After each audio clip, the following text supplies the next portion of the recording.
కృష్ణానది తీరం కథకుడు.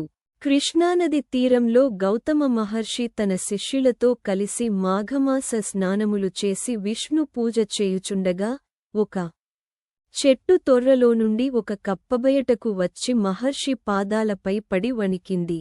అదే క్షణంలో ఆ కప్ప సుందరమైన యువతిగా మారింది.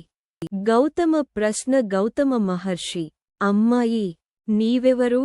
కప్పరూపం నుంచి స్త్రీరూపం ఎలా పొందినావు? నీ వృత్తాంతం వివరించు. మంజుల, మునిశ్రేష్ఠ, నా పేరు మంజుల. నా జన్మస్థానం గోదావరి నదీ తీరంలో. నా తండ్రి హరిశర్మ. నా భర్త జ్ఞానానందుడు కావేరీ తీరంలో నివసించే విష్ణుభక్తుడు. మాఘవ్రత ఉపదేశం జ్ఞానానందుడు. మంజుల, మాఘమాసం ప్రారంభమైంది. ప్రతిరోజూ సూర్యోదయానికి నదిలో స్నానం చేసి విష్ణువును పూజించు. మాఘ పురాణం చదువుకో, ఇది నీకు మోక్షాన్ని ఇస్తుంది. మంజుల అహంకారం. మంజుల, నేను అతని మాటలు తేలికగా తీసుకున్నాను. చలినీట్లో స్నానం ఎందుకు? ఈ వ్రతాలన్నీ వృధా అని ఎగతాళి చేశాను. జ్ఞానానందుడు, కోపంతో, ధర్మాన్ని అవమానించావు. నీకు నీరు లేకుండా కృష్ణానది తీరంలోని చెట్టు తొర్రలో కప్పగా జీవించాలి. పశ్చాత్తాపం. మంజుల కన్నీళ్లతో, నాకు నా తప్పు తెలిసింది. భర్త పాదాలపై పడి క్షమాపణ అడిగాను.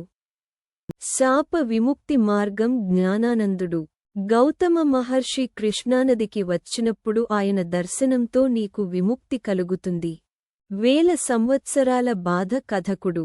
మంజుల వేల సంవత్సరాలు చెట్టు తొర్రలో కప్పగా జీవించింది.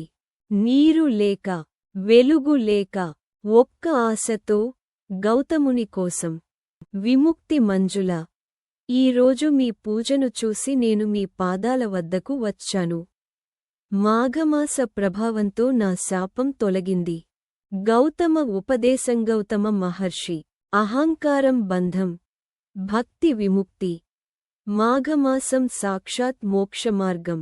నదీ స్నానం, విష్ణు పూజ, పురాణ శ్రవణం చేసినవాడు ఎప్పటికైనా విముక్తి పొందుతాడు.